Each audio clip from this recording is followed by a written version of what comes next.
moja kwa moja.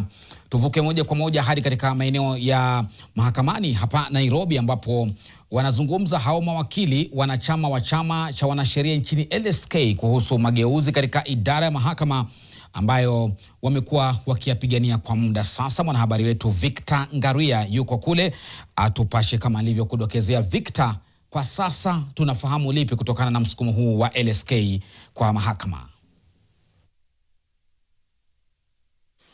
Naam, Lofty, unanipata mbashara hapa katika mahakama ya upeo jijini Nairobi, ambapo chama cha mawakili nchini LSK kinawasilisha kauli zake leo kuhusu hali ya wajibikaji katika idara ya mahakama, usimamizi wa utoaji wa haki na mageuzi yanayohitajika. Haya yanajiri wakati chama cha LSK kimeendelea kueleza wasiwasi wake kuhusu madai ya ufisadi yanayohusisha baadhi ya maafisa wa mahakama, ucheleweshwaji wa kusikizwa na kuamulia kwa kesi, pamoja na changamoto katika usimamizi wa masijala. Katika siku za hivi karibuni, LSK chini ya rais wake wakili mkuu Charles Kanjama imekuwa mstari wa mbele kushinikiza mageuzi ndani ya mfumo wa mahakama. Chama hiki kimekuwa kikitoa wito wa uchunguzi wa kina na wa haraka kuhusiana na mauaji ya mawakili Esther Wairimu Kiege, Edward Muthee Kariuki, bila kusahau Chalo Mbobu, wote waliofariki katika hali tatanishi.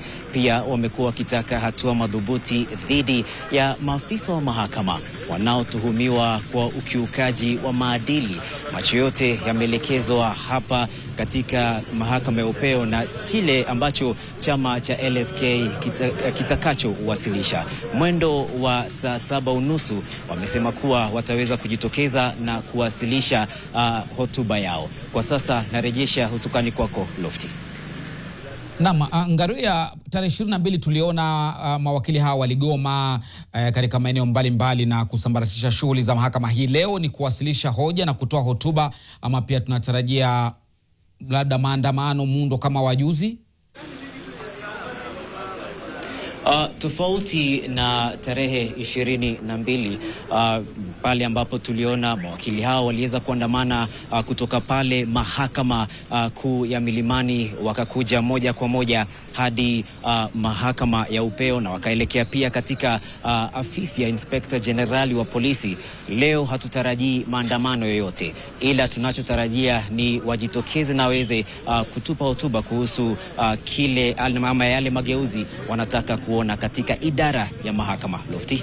Sadakta, ni Victor Ngaruya anatupasha kinachotarajiwa kutokana na msukumo wa mawakili chama chao cha LSK kutaka mageuzi